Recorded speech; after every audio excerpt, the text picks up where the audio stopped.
we've spent the last 7 summers touring, you know, so it's like a thing now. The kids, they don't even know what to do if we don't go. It's like, what, stay home and then what, go to the beach or something? You know, we're so used to it. So touring is our summer vacation, you know. That's right. If we don't have a song that probably has that, we'll probably write one this year. Touring is great. I mean, you know, we've been doing this for 23 years, and traveling is still, it's really fun. And the kids love it because we're everywhere. We've been across the United States and up and down, I don't know how many times, and you have your favorite restaurants and your favorite cities, and you actually know salespeople at stores in every city, and the kids now know them too. And so it really kind of spreads your whole world out, you know. So it's really like a family, you know. The audience, some of them have been there for 20-odd years, some of them are new. But it's really like an experience kind of for them, you know, and for us too. So that's what the DVD is like. That's why we wanted to get it on film, because it's about that. I mean, they've been seeing it for years, and you know, and now we're actually going to film it, and we've kind of, you know, worked with it and honed it a little so that it is this thing that everybody really likes, including us, which makes it really good. If everybody's having a good time, it shows, and it's a shared experience. So I don't know, that's what it is. I mean, it's just, and it is our summer vacation, you know. That's what we're doing.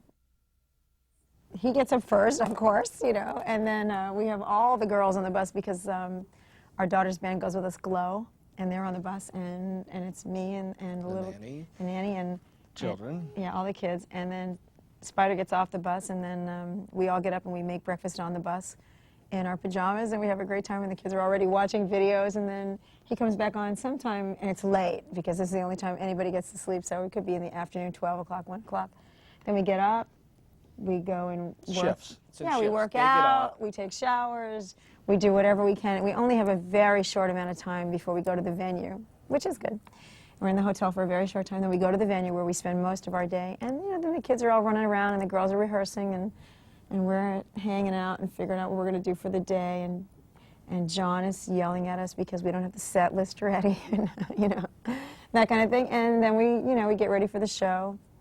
We do the show, and then it's, you know, meet the people before the show, which is always fun, you know, because it's always great. There's somebody in every city that you get to see, and it's nice to visit. And that's it. And then we just kind of get back on the bus and chill, and that's the really good part of the night. You know, you've played, so you've had a lot of fun, and you get back, and then with the family, and you sit down, and you just, you know, you eat your dinner as you're rolling, and you watch whatever you're going to watch, and talk about the next day, and it's nice.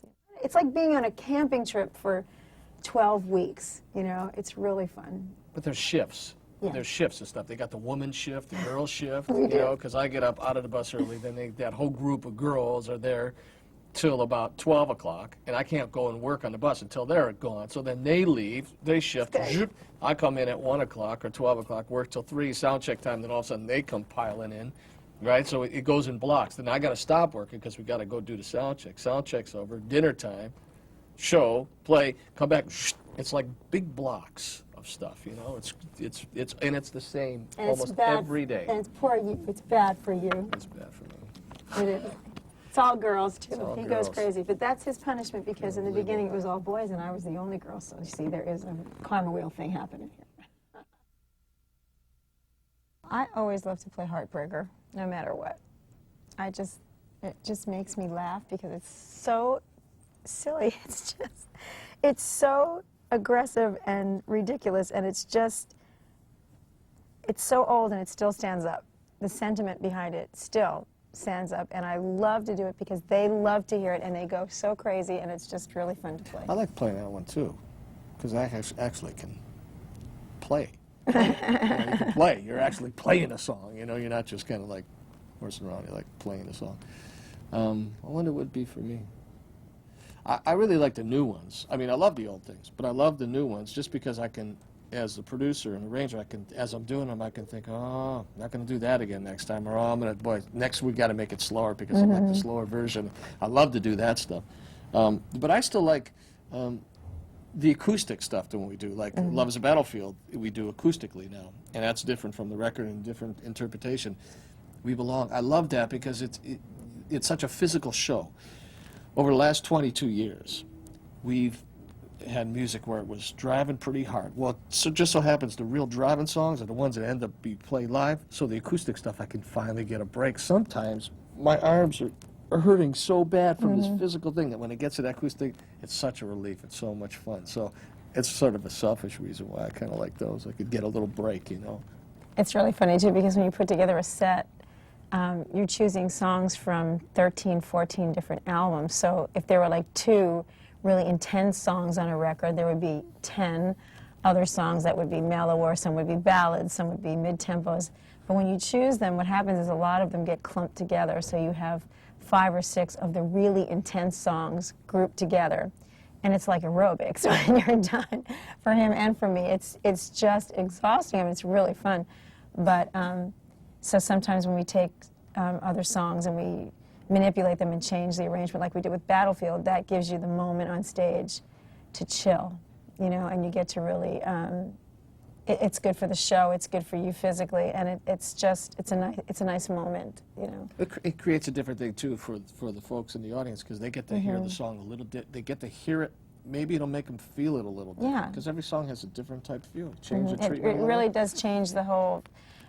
Sometimes when you have songs that are love songs that are about pain and things like that, and they're aggressive, you sense what's happening, but you're not really paying all that much attention to what it's saying because it's really about all the guitar work and all the, you know, all the vocal gymnastics and everything else that are happening in the song. But when you take a song, like I said before, when you take it and strip down all the stuff away from it, then you maybe get a new idea of what that song is really trying to say, which is fun for us, and I think that they really enjoy that because it's a new take on the song. I think what would be really cool, really fantastic, would be both of my daughters as teenagers and Grown up, playing, yeah. growing up, and playing with them. Yeah, that's what I'd really Be like to play awesome. with, That yeah. would be fantastic. But they'll never play an instrument. They'd have to sing, and they'd probably give me a whole lot of hell over it, too. But it'd be a lot of fun. It would just be fantastic. Just the image of that, and in the, you know, in the play with them would be fantastic. Yeah, and if we can have Brother Jimi Hendrix sitting around would be fantastic That'd as be well. fun. Playing I'd some love to. rhythm, you know. I would have loved to, at any moment, had sung with John Lennon. I adored him, and I just loved his voice, and he was always my favorite. And I would have given anything to just be in his presence and hear him sing close up, you know, because I just loved him so much. So they always make their presence known. You know, they have big favorites. You know, there's things that they really love. There's things that they wouldn't care if you ever played again. And I do things, you know, when we record, it's basically for you. It's about you. It's a very internal time. You're singing and you're playing, you're writing. It's pretty much about you creating. That's what it's about. You're doing songs for you. When you're playing live, to me, that's about entertaining them, you know. I mean, if they're having a great time, so am I, you know, that kind of thing. So I'm very interested in what it is that they want to hear. Because everything's fun for me to do, so I just want to know what they like. And they pretty much let you know what they like. And there's some things that they really love that I really hate. And I do it anyway, but I have to make it so that it works for me, and I make them participate, because if they really love it, then they got to join in, you know, especially if I really hate it. So, but we have a great relationship with them. It's a long time. Great. It's a long time, you know, so it's, I wouldn't trade this time of our lives for the beginning ever, simply because everyone has grown. It's into something else now, you know. It's like, they're like old friends.